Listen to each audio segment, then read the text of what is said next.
I've been trying to record this for a while. I don't know why I ever stopped. But yeah. So this is kind of a comparison thing, or this is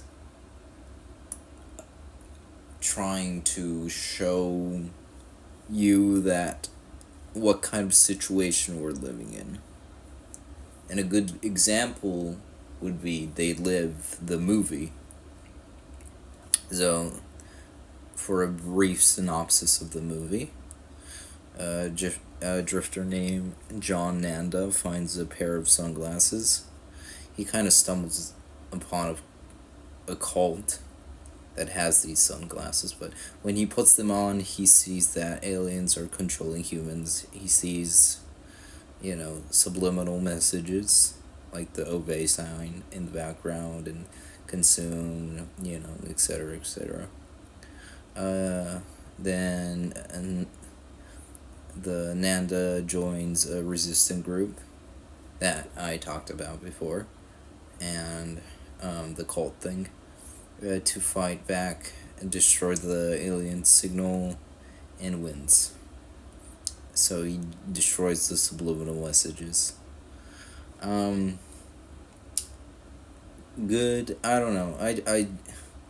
This movie still kind of relies on this thing.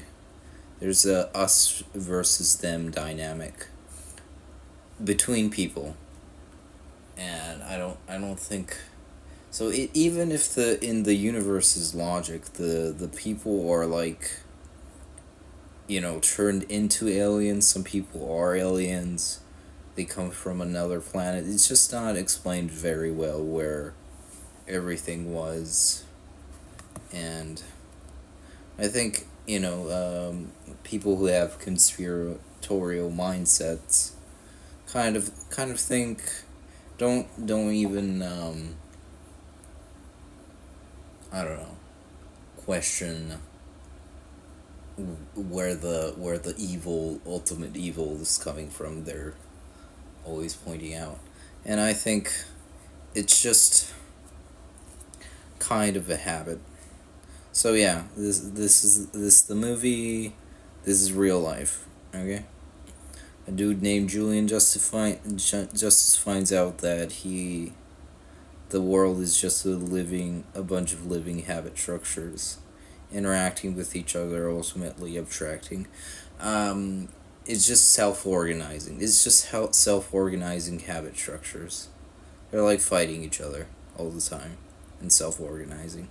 You kind of you kind of see this conflict when you try to introduce a new habit, like the old habit and the new habit is kind of fighting each other, and ultimately, you know, what's best for you, what's easy for you, or ultimately societally, what's best for you is gonna turn out good, turn out strong, because it's more convincing. It's a better deal. It just is. So interacting with it, ultimately abstracting, and finds out the action discriminator habit. That's the red evil thing. Um, it's not in this picture, but it's just evil. It just has two faces. It's either happy because you did a good thing from their perspective. So it discriminates based on action, or moral discrimination based on race or whatever. But it's just the action discriminator habit. It is the one that's causing the most harm in the world. Historical discrimination. Um, that's and capitalism is the probably the only, or religious, whatever, is the only you know reason for war. Um, and everything is kind of the justification of this. So yeah, harming the world and tries to destroy it ultimately wins by igniting a global awareness campaign of the habit structure or the action discriminator. This is real life version of this. So this and this are quite similar, but it's just all not, per they're not them versus them between people. It's just, us versus them between people. It's between habit structures, because only habit structures exist. There aren't really people. People are more like, you know a container. They just contain habit structures. Or like the egg container for eggs.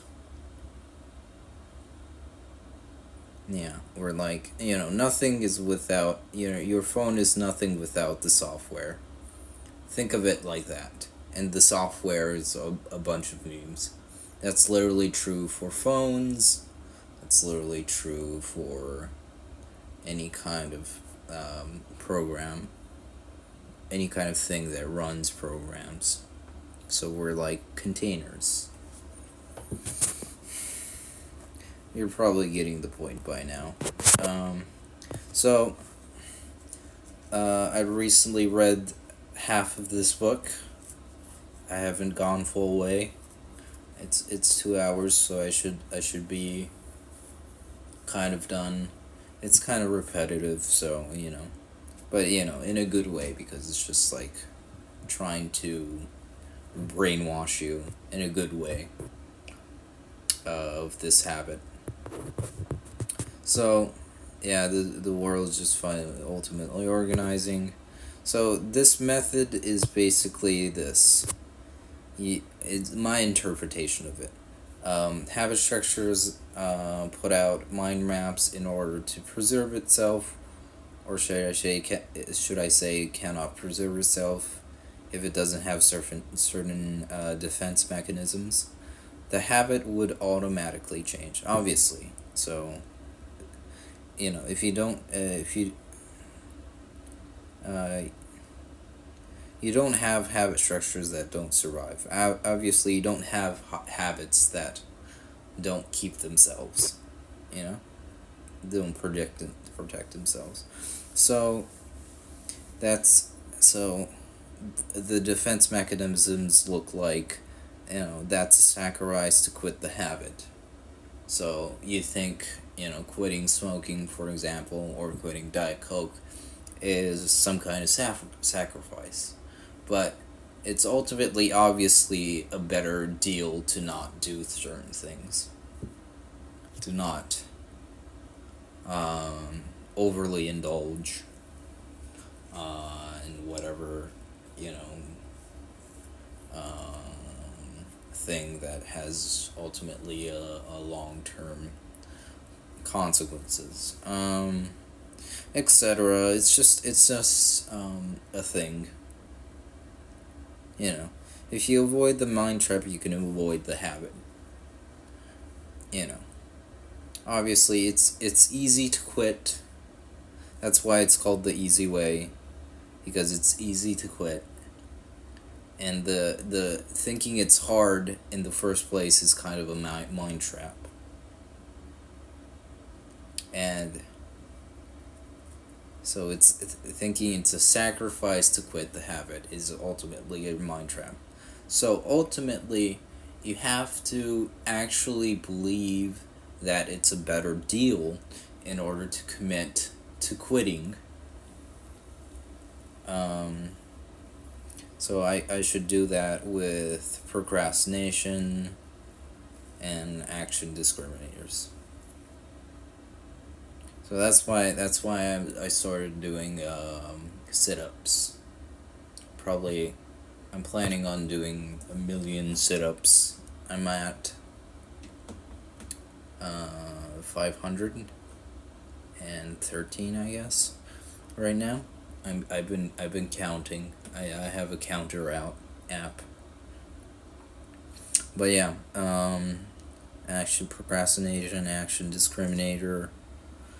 So yeah, So I've been procrastinating on certain things, but it's easy to not procrastinate. It's easy to quit procrastination. It's and the fact that we think that it's hard actually makes it hard. You know, and we think it's some kind of sacrifice when it's obviously a better deal to not procrastinate or accept any kind of habit. Stop any kind of habit is a mind trap. So that's that. If you don't that it doubt if you don't doubt that it's genuinely a better deal, you stop the habit. It's just is. So it's just is though. That's my point. It's just is better to stop procrastinating. And unless it's just like, but taking breaks is not procrastination. It's taking breaks. So I've totally discount that. So yeah, that's it. So addiction is when a habit structure hijacks your anticipation. So I read, I have theories I've contrasted with like, so so habit structures don't affect your like reward system directly like we think. Habit structures hijack your anticipation of things, so they fuck with your anticipation. That's how they hook you.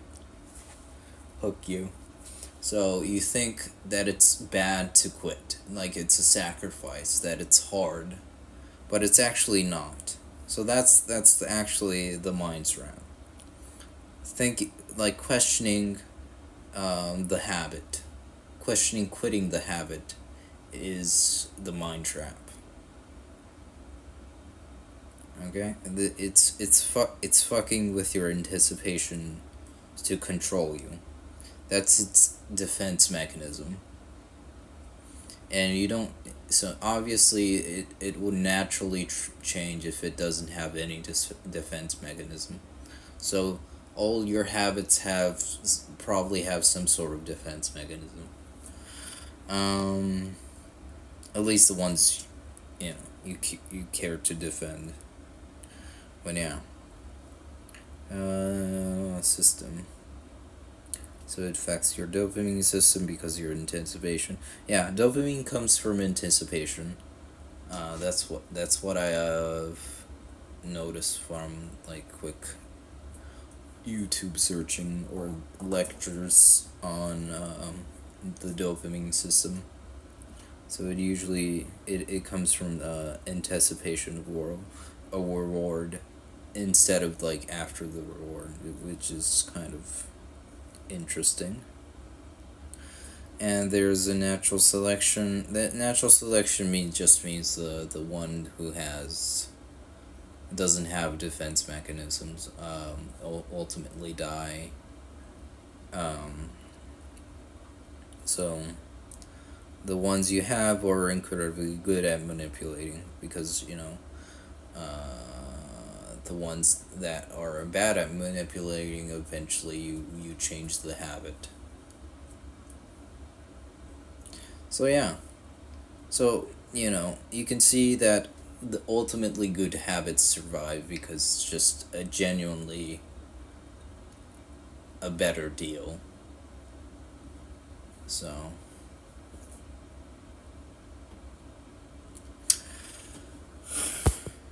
you know, it's just if you don't doubt that it's a genuinely better deal, you stop the habit because it's just a better deal and you believe and you don't doubt that it's a better deal.